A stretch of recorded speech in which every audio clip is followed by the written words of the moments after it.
C'est une nuit anormalement chaude dans le comté Tipperary au cœur de l'Irlande. Comme à chaque soir depuis 33 soirs, Dennis O'Brien déboule les marches d'un pub espérant une fois de plus se rincer le gosier des outres de bière de la tenancière. Celle-ci, voyant le pauvre ivrogne s'affaler sur une chaise, le sourire aux lèvres, le somme de quitter à l'instant. Au fil des mois, O'Brien a accumulé une solide dette auprès des établissements de la région, laissant à chaque fois un bouton de sa chemise en guise de promesse de paiement. La tenancière fait remarquer qu'un bouton ne vaut pas un shilling et que la chemise d'O'Brien lui tient à peine sur le dos désormais.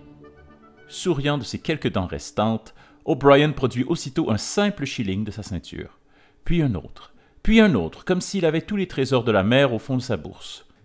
Il s'empresse de déclarer que sa chance a tourné ce soir, alors qu'il a réussi à mettre la main au collet d'un de ces curieux lutins qui arpentent les fourrés de l'île d'Émeraude.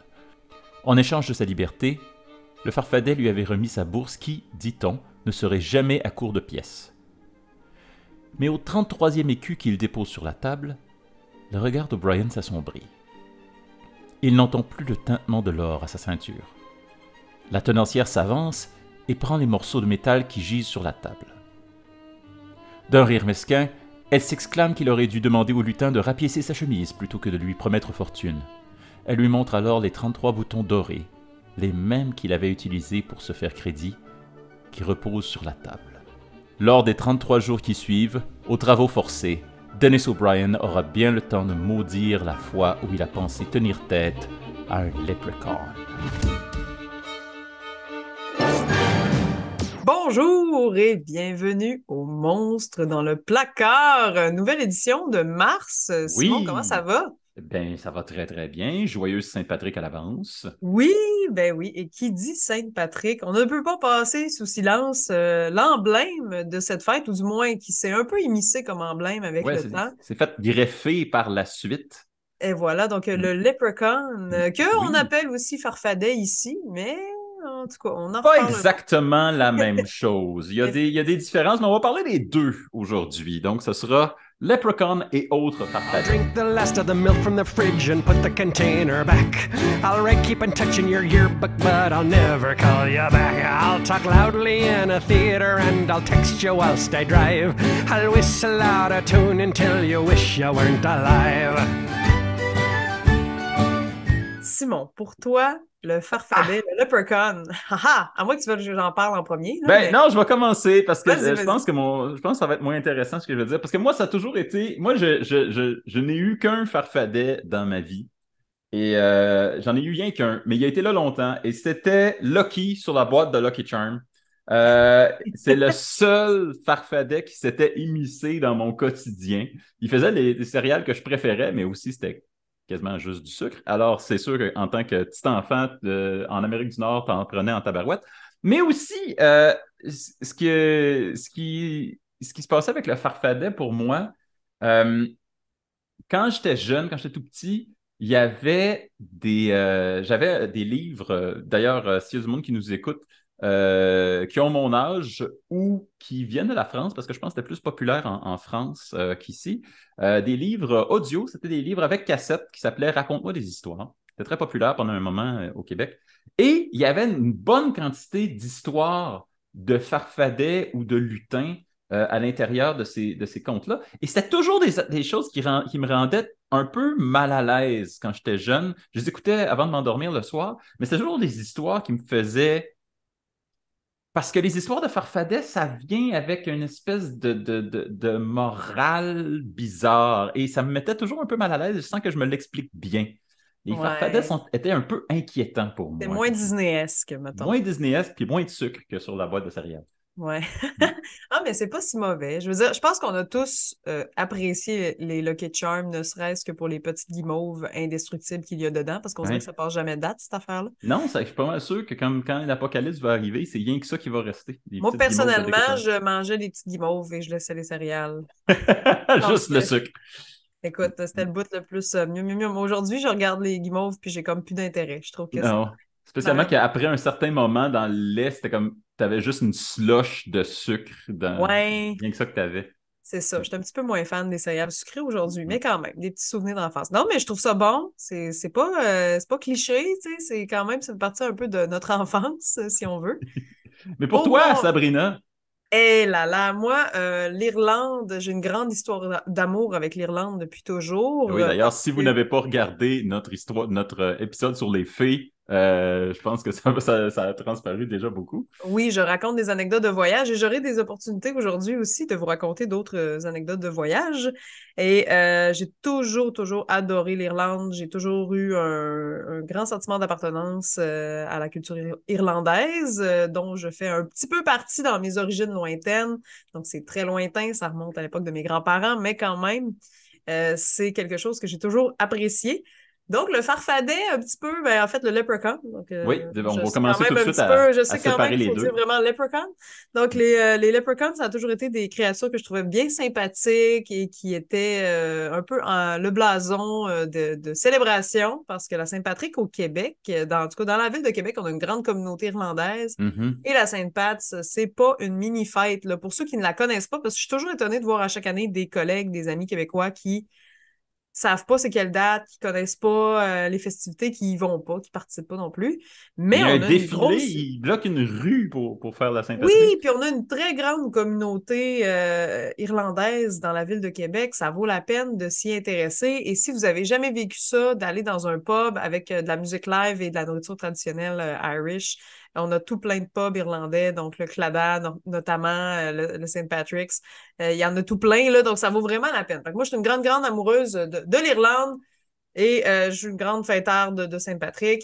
Et par le fait même, j'apprécie beaucoup les leprechauns depuis que je sais que j'ai des racines irlandaises. Là, j'ai commencé à me documenter un petit peu puis à rechercher plus d'histoire sur cette petite créature et sur le monde des fées. Alors voilà.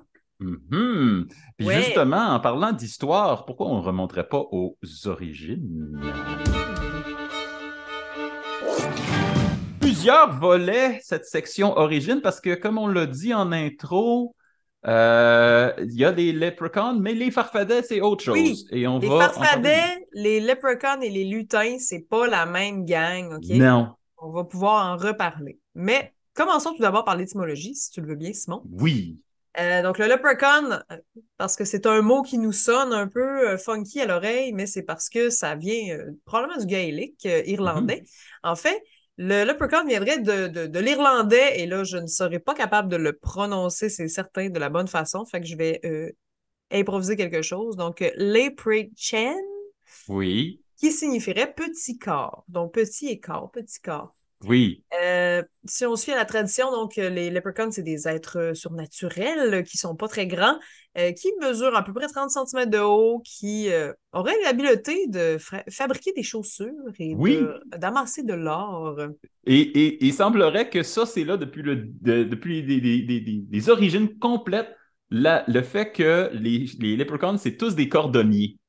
Yes. Et il semblerait que le rapport entre la cordonnerie et l'art soit quand même assez fort. À une Ben, certaine en époque, fait, oui. oui, ben en fait, les leprechauns sont des grands fêtards et d'excellents danseurs. Et c'est parce qu'ils dansent beaucoup qu'ils n'ont pas le choix de se fabriquer des nouvelles chaussures sur une base régulière, d'où le métier naturel d'être un cordonnier dans cette belle gang-là. Ben oui, et aussi, à une certaine époque, être cordonnier, c'était un des métiers les plus lucratifs que vous pouviez avoir. Travailler le cuir, travailler le matériel.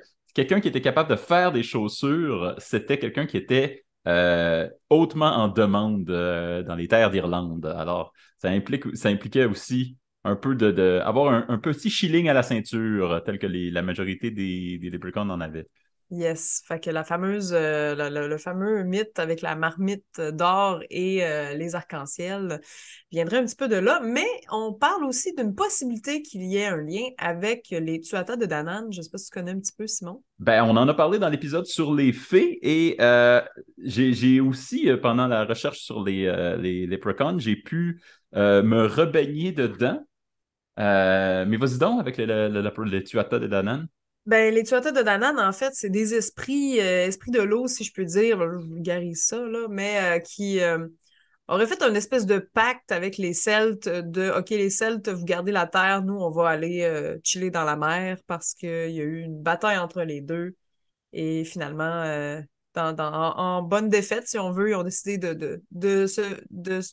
d'aller sous la terre et dans l'eau, Oui, vivre, donc les dans endroits où l'homme. l'autre monde, le sous-monde. Et il y a certaines théories, là, ça, je suis pas prête à mettre ma main au feu, là, pour ça, qui diraient que justement, l'origine des pièces d'art et de l'amour de l'art viendrait de là, parce qu'il y aurait certains membres des Tuatha de Danann qui vivraient sous la terre, d'autres sous l'eau.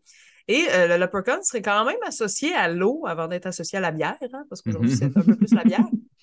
Puis le chaudron aussi viendrait de ça, là, donc les esprits de la nature des Tuatha de Danann qui auraient il y aura un chaudron vraiment, même si le chaudron est plus attribué à Ceridwen, là, il y a quand même des liens à faire avec ça, vu que c'est des créatures mythiques qui... en fait, c'était des dieux, hein, si on peut dire. Ben, pour les Tuatha de Danann, certainement, pour Donc, les Celtes, ouais, c'était le peuple des fées, c'était le peuple magique dans leur histoire. ouais, Et je vais en reparler un petit peu plus tard d'eux autres parce que ils ont un rapport intéressant avec l'histoire historique de l'Irlande. c'est ça. Donc, en fait, c'est des êtres qui viendraient de 4 îles du Nord différents. Puis, ben, c'est ça. Il y a eu une chicane avec les Celtes, puis après coup, ils ont décidé d'être plus dans la mer et de résider là et sous la terre. Moi, j'ai de quoi pour l'origine des Leprechauns. Oui. Une des premières apparitions historiques, c'est pas en écriture, mais c'est en parole, dans les chansons, les aventures de Fergus, fils de Letty, qui était Fergus MacLetty, un des Oui. premiers rois. On ne sait pas s'il est réel, mais on sait qu'il est répété à plusieurs reprises dans Oui. le folklore Il a irlandais. failli, il a failli se faire kidnapper par 3 leprechauns qui voulaient l'amener à la mer, Oui, justement. et il C'est voulait l'amener à la mer et il a été capable de se déprendre et de lui s'emparer de ses capteurs qui, en échange de leur liberté, lui ont promis 3 souhaits. Euh, ça me semble quelque chose qui est là de façon récurrente. Je parlais au début des histoires dans les livres Raconte-moi des histoires. Il y a presque toujours ça dans les histoires de Farfadet, de Leprechaun. C'est si tu en captures un, il va te donner un souhait en échange de sa liberté. ouais. C'est là depuis le début. Et C'est souvent, des, hein, des farceurs aussi. Fait c'est que, des farceurs. Alors ouais. souvent, il va essayer de tordre ça d'une façon que il va t'accorder ton souhait, mais il va le faire d'une façon que ça ne te profitera pas et que lui va pouvoir s'en sortir Ouais. avec tout. Par ailleurs, si je peux Oui. glisser une petite histoire, aussi une légende d'un fermier qui a entendu un appel à l'aide à un moment donné et c'était un farfadet qui était pris dans une racine. Et là, il a fait OK, je vais te déprendre, mais tu vas me montrer où est ton trésor. Le leprechaun a fait bien sûr, OK, pas de problème. Bon, tu m'aides, c'est correct. Et là, ben, il lui a indiqué son trésor qui était caché sous une plante, en Oui, un particulier chardon. dans un champ. Et Oui. là, dans le fond, cette plante-là, il y en avait partout dans le champ. Donc, le fermier a mis un petit ruban rouge pour être sûr de se souvenir de quelle plante. Et il a dit au leprechaun, tu me promets que tu ne le détacheras pas. Il a fait, je te le promets, il n'y a pas de problème. Donc, le fermier, tout content, s'en va chercher sa pelle pour aller déterrer le trésor. Et quand il revient, toutes les plantes du champ avaient un petit ruban rouge. Donc, il s'est fait avoir. Cette exacte histoire que tu viens de raconter était dans Raconte-moi des histoires. Et Ah, mon c'était, Dieu! oui, ça m'a, c'est ça qui me donnait un petit feeling de, ah, oh oui, c'est bizarre, c'est un peu hostile. Ouais, Euh, ben c'est ça, c'est que c'est pas. Il y a un objectif derrière, là. Ça, c'est de ne pas être greedy, si je peux dire. Comment on dit ça? Avare, Avare, oui. j'imagine. Donc, ouais. Oui, la relation des leprechauns avec l'or, avec l'argent, Oh, la monnaie, quoi, qui est très, très, très, très forte. Selon le folkloriste Diarmuid O'Diolan, c'est son nom irlandais, je le prononce du mieux que je peux, il considère que les leprechauns ne sont pas des fées, sont plus proches des esprits du logis, comme le domovoy en Russie. Il est ni bon ni mauvais et surtout, il est seul. Les fées, la cohorte des fées, comme le Tuatha de Danann, eux autres vivent en gang, mais le leprechaun, il est toujours rencontré individuellement. Il n'y a pas de groupe de leprechauns. Euh, et souvent, alors nous, on associe le leprechaun à la couleur verte, mais traditionnellement, les leprechauns étaient rouges. Oui, c'est vrai. Ils étaient vêtus ça changeait selon la région de l'Irlande où vous le rencontriez. Sur la côte ouest, ils avaient une froc de laine pour se protéger du vent. Dans la région de Ulster, ils avaient un chapeau plat sur lequel ils pouvaient se tenir en équilibre avec les pieds dans les airs. Oui. De façon générale, on disait qu'ils avaient 7 rangées de 7 boutons sur leurs vêtements qui étaient utilisés de façon fréquente pour rapiécer des chaussures et tout ça. Il y a même des versions où il parlait qu'il portait un chapeau bicorne Oui, ou tricorne. ou tricorne. Ils étaient presque toujours représentés dans une mode qui était juste un peu passée date. Entre autres, dans l'Angleterre victorienne, euh, on racontait que les leprechauns étaient juste un peu avant l'ère victorienne dans leur choix de vêtements, mais c'était en soi une boutade contre les Irlandais qu'on considérait qui étaient juste pas à mode, qui étaient toujours en retard sur les choses de Londres. Et même le, Bon. Ça, c'est clairement c'est clairement monté de toutes pièces par les Londoniens qui ben, étaient nœuds, là. À la fin 19e, début 20e, le Farfadet s'est mis vraiment à ressembler au cliché, même pas le cliché, vraiment le stéréotype dérisoire de l'Irlandais. Et on s'est mis à l'associer à la paresse, à la Ouais, c'est devenu une boisson. caricature. C'est une caricature, c'est ça le mot que je cherchais. Ouais. Et on disait qu'il était paresseux, ivrogne, il préférait faire des jeux de hasard plutôt que de travailler. C'est devenu ça. Et ça s'est exporté aussi en Amérique avec la vague d'immigrants irlandais. Et il a été, après ça, revendiqué par la culture irlandaise. Et là, il est devenu vert. Il est devenu, avec les couleurs de l'Irlande, il est devenu une représentation du pays et de la fierté nationale.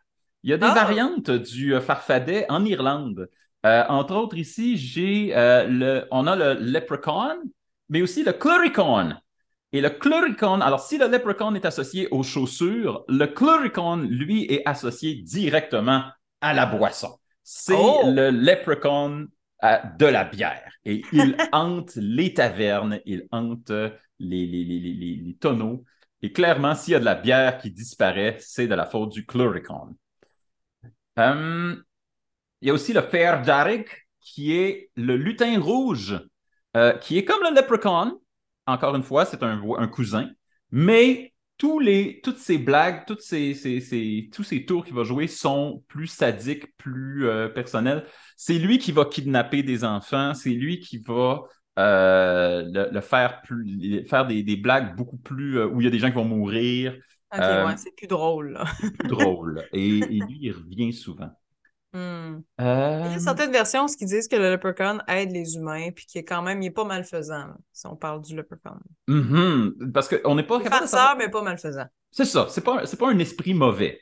C'est quand même quelqu'un qui est de bonne foi, mais il va sentir immédiatement si vous essayez de le duper, lui, il va essayer de vous reduper à son tour, et ça fait partie de la game. Le Leprechaun, s'il voit que vous essayez de lui jouer un tour, lui va vous en contre-jouer un, et c'est généralement comme ça qu'on se fait pogner. Mhm. Euh, alors, une chose qu'on a dit en début d'émission et qui vaut la peine de répéter ici, le leprechaun irlandais, ce n'est pas la même chose que le farfadet. Oui, mais c'est quoi la différence, Simon? Mais là, je vais te le dire, Sabrina, c'est que le farfadet, c'est la version française, mais pas au sens que c'est juste le même mot, mais en français.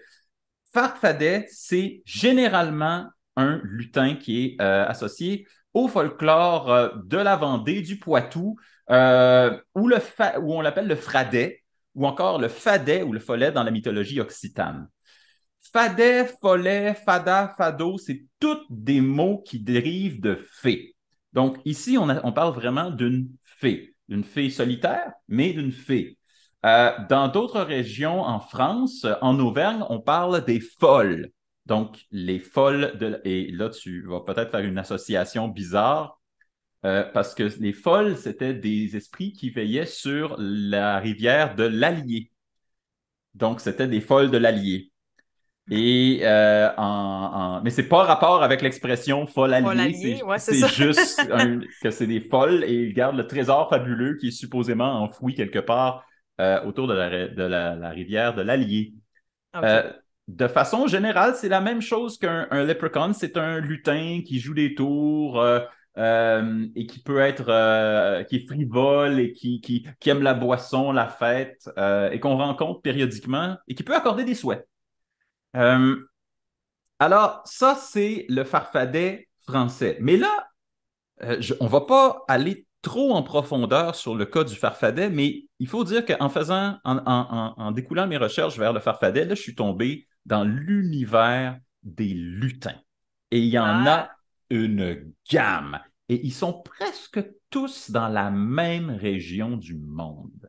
Ça veut dire, je dirais, entre le Pays basque et l'Allemagne, incluant la Belgique, incluant la France, la Bretagne, c'est là qu'on retrouve l'essentiel des lutins. Et là, je vais en nommer une gamme juste pour les nommer, mais je ne vais pas passer beaucoup de temps dessus. On fera un épisode sur les lutins de façon officiel. plus officielle. Alors, qu'est-ce qu'on a? On a les Ânequins. Les Ânequins qui sont des lutins de l'Ardenne. Et eux autres, comme tu disais tantôt, l'association avec l'eau, eux autres, ils noient ils attirent les visiteurs dans des marais où ils vont les noyer. Ça ressemble à ce qu'on disait à propos des sirènes ou des fées. Ah. Euh, les Argidounas. Les Argidounas sont des nains basques qui se promènent le soir avec une veilleuse. Donc, c'est les petites lumières que tu peux voir au loin dans les montagnes. Le feuilleteux, je l'aime beaucoup parce qu'il sonne très québécois, ou il s'appelle le fouilletou ou le feuilleteux. C'est un lutin de Champagne et lui, c'est un joueur de tour, encore une fois.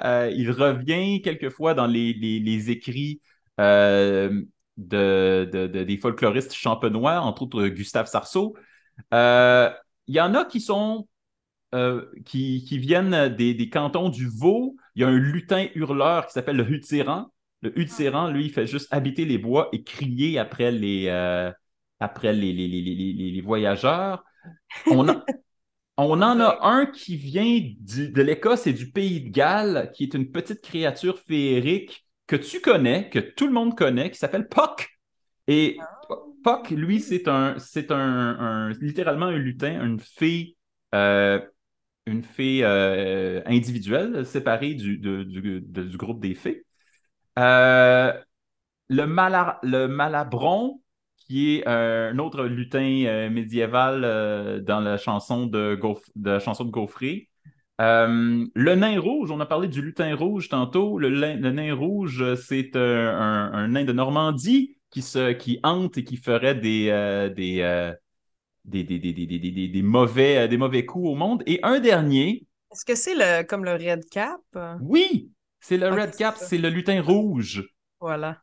Euh, le croqueur d'os, qui est une petite créature nocturne qui se promène en Ardennes et en Wallonie, donc en Belgique.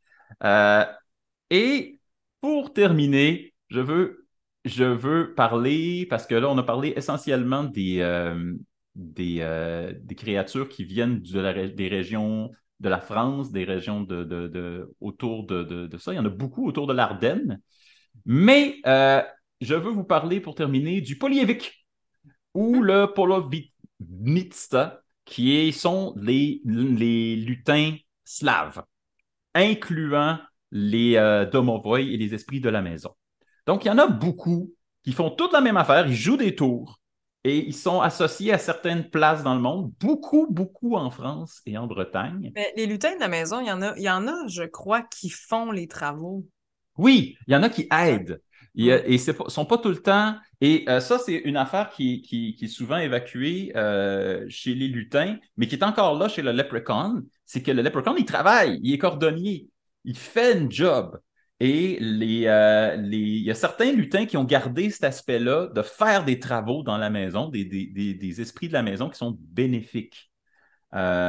Et ça, c'est quelque chose qui est associé aux lutins et qui n'est pas du tout associé aux fées. Ils font une job, ils font un travail, ils sont associés au travail.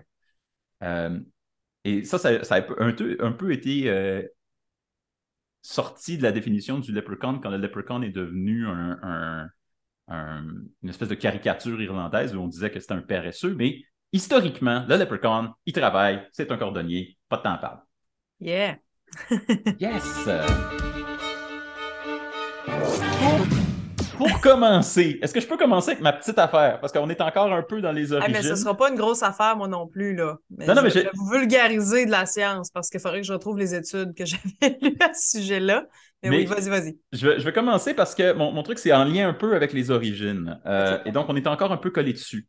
Effectivement, les Farfadets, les leprechauns sont associés au Tuatha de Danann, mais j'ai trouvé un folkloriste qui s'appelle John O'Donovan, donc irlandais, qui, lui, les associe pas au Tuatha de Danann, il les associe aux Firbolg. Et les Firbolg, c'est supposément un des premiers peuples qui a colonisé l'Irlande. C'est supposément le 4e peuple qui a colonisé l'Irlande. Et les Firbolg, qui seraient les peuples après les Césaires, les gens de Partholon et les Némédiens. Les Némédiens qui étaient en Irlande et qui ont été exilés, parce que tous ces peuples-là ont eu des guerres et des conflits, entre autres avec les Fommoirs, les Fomori, qui étaient les géants de la mer, qui périodiquement venaient faire du trouble en Irlande. Ils sont là quasiment tout le temps. Ils ont attaqué tout le monde qui était en Irlande, tant les anciens Celtes que les Tuatha de Danann, ils sont tous fait tomber dessus par les Fomori, dans la légende encore. Mais pas les Firbolg. Et une des raisons pourquoi je mets ça dans la section science et pas dans la section origine, c'est qu'il y a des raisons de croire que les Firbolg ne sont pas seulement dans la mythologie, mais sont de vraies personnes, des vrais ancêtres, un peuple proto-celte qui vient, parce que Fir, ça viendrait de personne, homme, et Bolg, on a tendance à dire Bolg, c'est comme bag, c'est comme sac, donc ce serait des hommes avec des sacs. Et on pensait que l'histoire veut que ce soit des anciens esclaves de la Grèce qui soient revenus en Irlande. Mais historiquement, il y a de fortes chances que ce soit en fait des Belges. Donc, les Belges, qui étaient les Belges, qui étaient le peuple gaulois au nord de la Gaule dans l'Antiquité, qui, eux, auraient traversé jusqu'en Irlande. Et donc, si c'était effectivement les descendants des Belges, comme ça semblerait suggérer, eh bien, ça expliquerait pourquoi il y a des lutins jusqu'en Irlande. Ça expliquerait pourquoi la tradition qui semble apparaître en France, en ancienne Gaule, dans le fond, aurait pu voyager jusqu'en Irlande et s'installer là dans le folklore ancien. Ce qui est étonnant, c'est que dans l'histoire, les Firbolg ont été tassés de là par les Tuatha de Danann. Les Tuatha de Danann sont arrivés et ils ont tassé l'ancienne gang. Et finalement, comme tu as dit, il y a eu une trêve. Et la trêve, ceux qui auraient survécu à la trêve, ce seraient les Farfadets et les Leprechauns. C'est ça. Encore là. Voilà. Merci, ça complète bien ce que j'ai essayé de dire tantôt. Mais ce qui est étonnant, et la raison pourquoi j'en parle dans la science, c'est que ce serait effectivement une réalité historique qui aurait été folklorisée. Ah ouais. Et ça, c'est quelque chose qu'on retrouve quand même assez souvent dans les histoires des peuples où la tradition est orale. C'est qu'on va voir une histoire qui est une vraie histoire, mais mêlée avec le mythe, mêlée avec la légende. On va dire, ça, c'est vraiment arrivé comme l'idée que les Firbolg venaient de la Grèce. C'est bizarre que la Grèce figure dans l'historique de l'Irlande, mais c'est basé sur des réalités historiques de l'époque. Et supposément que c'est ça, ils se seraient dispersés à travers le monde et ceux qui seraient restés en Irlande seraient devenus des leprechauns. Wow! Mais là, toi, tu t'en vas nous parler de quelque chose de complètement wild. Ben oui, quand on pense au leprechaun, quand on pense à l'Irlande, on pense évidemment, aux cheveux roux. La rousseur. À la rousseur en général. Et ben, d'où c'est que ça vient, ça, la rousseur? J'avais le goût de vous en parler parce que aujourd'hui, du moins, peut-être qu'à l'époque, c'était pas le cas, mais aujourd'hui, tous les leprechauns, pratiquement, arbore une barbe rousse et des cheveux roux. Et c'est quand même très typique de l'endroit d'où ils proviennent. Donc, les cheveux roux, il faut qu'on sache tout d'abord que c'est un gène récessif. Donc, c'est un trait génétique récessif qui est causé par une série de mutations. Là, je ne m'embarquerai pas trop dans la génétique parce que je ne suis pas une professionnelle. C'est disclaimer ici. De la Mais en rousseur. gros, c'est une série de mutations du récepteur de la mélanocortine 1. Donc, c'est un gène qui est situé dans le chromosome 16. Là, s'il y a des généticiens qui écoutent ce que je dis, je l'ai lu là, pour être sûr de bien le dire. Et en fait, ce trait récessif-là, pour que ça soit héréditaire, ben, il faut que ce soit les deux parents qui l'aient dans leur gène pour que ce soit exprimé dans leur progéniture. Ça prend des parents roux pour avoir des enfants roux.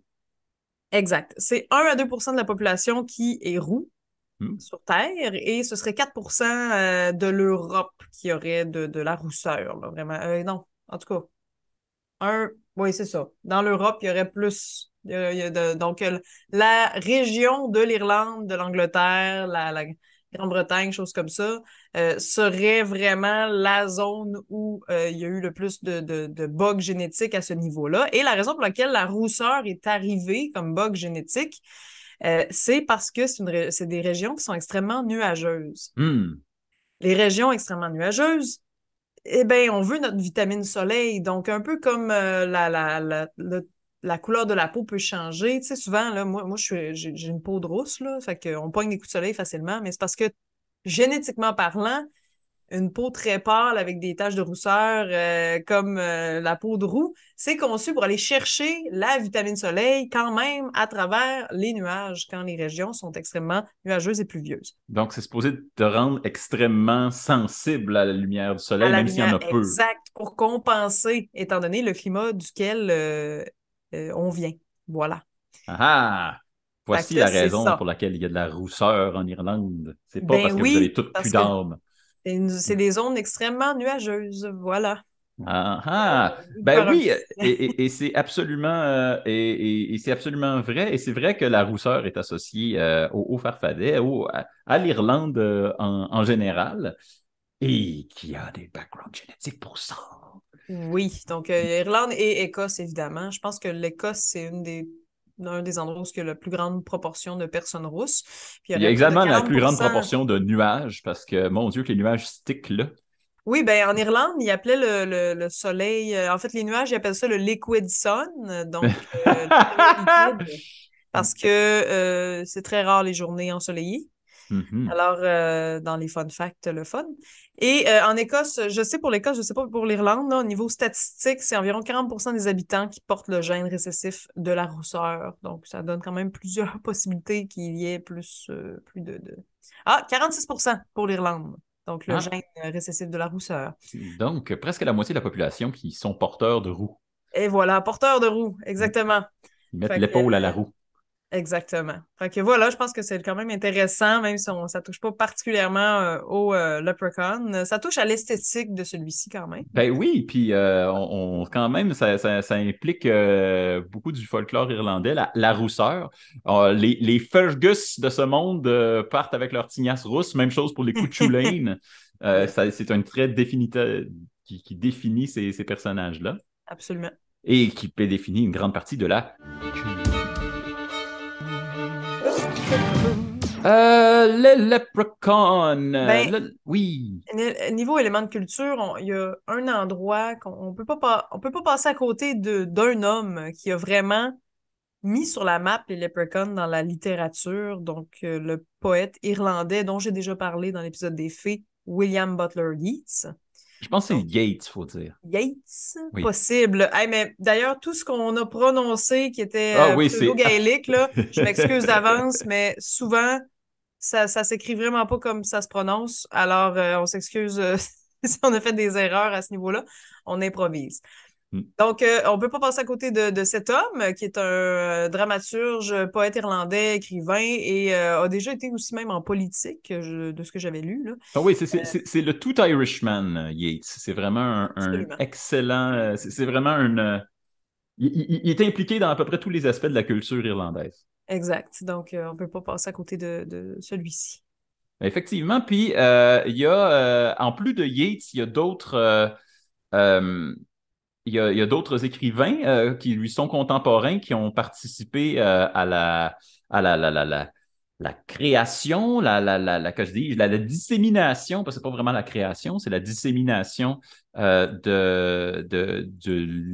des histoires de Farfadet. Le compendium de Irish Fairy Legends, écrit en 1825 par Thomas Crofton Croker, qui est sans doute le meilleur recueil et le plus ancien qu'on a des histoires traditionnelles irlandaises, dans lequel il existe plusieurs légendes. Entre autres, il y a une légende particulière qui, moi, que je trouve incroyable, qui s'appelle Master and Man, dans lequel il y a un Irlandais qui, au sorti du pub, se plaint à gorge déployée qu'il aimerait ça avoir juste eu un autre verre et qu'est-ce qui arrive pas? Il arrive un farfadet qui saute le muret sur le bord de la route et qui lui propose une pinte aussi grande que lui.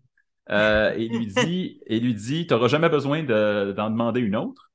Et l'homme en question lui refuse de payer le farfadet, le leprechaun, et ça, c'est une des choses qu'il ne faut pas que tu fasses, il faut que tu respectes tes engagements. Alors, le leprechaun se fâche et le réduit à l'esclavage. Et le dude en question va passer 7 ans au service du leprechaun, dans lequel il va Wow. il va entrer par effraction dans des maisons, il va faire des cambriolages magiques. Et ils vont être deux excellents partenaires de boisson. Alors, cette histoire, en tant que telle, et c'est le tout Leprechaun, je ne comprends pas pourquoi il n'y a pas plus de films qui sont basés sur cette histoire-là. Il y a l'histoire avec le chardon dont tu as parlé précédemment. Un peu plus tard, en fait, en parallèle avec Yeats, il y a Irish Wonders, un recueil qui a été publié en 1888 par le Dr. McAnally. Qui était un autre compendium avec des histoires de farfadets et de leprechauns. Euh, il y a eu quelques représentations dans la culture moderne. En 1959, Disney sort un film qui s'appelle Darby O'Gill and the Little People. Mais ce film-là est un peu parodique, puis même un peu insultant pour la communauté irlandaise. Ils avaient un consultant irlandais sur l'équipe, mais le consultant a dit ben ils m'ont jamais consulté avant de Ah, sortir ce ça, je film-là. suis pas surpris de Disney, en tout cas. C'est quand même quelque chose qui arrive assez fréquemment. Ah oui, il y a beaucoup d'archives. Faut pas aller très très loin pour se rendre compte qu'ils sont pas nécessairement représentatifs des différentes cultures. Non, c'est ça. En tout Ils sont plus. Le modèle de Disney existe depuis Walt lui-même. Il est plus dans l'acquisition d'histoire que dans le respect de tradition, mettons. Quoi d'autre? Ben oui, si je parle de films de Farfadet, je suis obligé de parler de la série Leprechaun avec Warwick Davis, euh, qui met en scène le lutin tueur, le Farfadet tueur, Ah ouais. qui protège son or à travers. Écoute, il y a 7 films. Euh, il y a 7 films de Farfadet, toujours avec Warwick Davis, dans lequel il a été dans l'espace, il a été in the hood 2 Eh là fois. là. Ouais. Euh, c'est vraiment c'était une parodie à la base et c'est devenu plus que ça par la suite. C'est devenu un phénomène. Euh, le lutin tueur, en français, ça s'appelle l'abominable lutin, ce qui est comme. Ouais, non, c'est pas mon genre de cinéma. Sinon, dans la culture populaire, ben, tout ce qui est associé de près ou de loin à l'Irlande, que ce soit des équipes sportives, des céréales, Ouais. des mascottes, des effigies de la Saint-Patrick, c'est toujours associé au farfadet.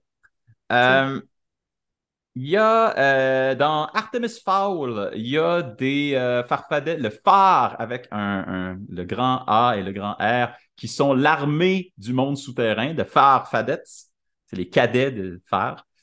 Euh, il y a aussi en partir des années 50, il y a l'écrivaine anglaise Mary Norton qui va pondre Le Petit Monde des Chapardeurs de Oui, Burroughs ça c'est bon. et ce qui est inspiré justement des lutins, des farfadets, des leprechauns. Puis je crois en français, dans la version que nous, on a connue, c'était Le Petit Monde des Emprunteurs. Des emprunteurs, c'est ça. Voilà. La version le livre à l'origine, c'était Les Chapardeurs, mais c'est devenu Les Emprunteurs par la suite. Parce Ça, que. j'ai tellement aimé cette série-là quand j'étais enfant. Là. Vraiment, ça a sûrement mal vieilli, là, mais dans mes souvenirs, c'était très, très bon. Ah ben, ah ben, ah ben. Et bien sûr, parce que j'aime. Attendez, il y a deux choses. J'aime bien ça, conclure mes chroniques avec quelque chose qui nous vient du folklore moderne, des légendes urbaines.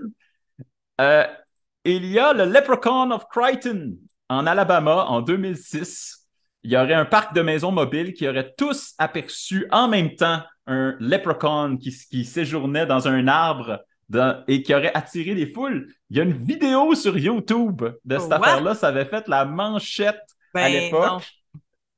Les animateurs de télé, de radio en parlaient. Howard Stern en a parlé à son émission. C'était le farfadet de Crichton en Alabama.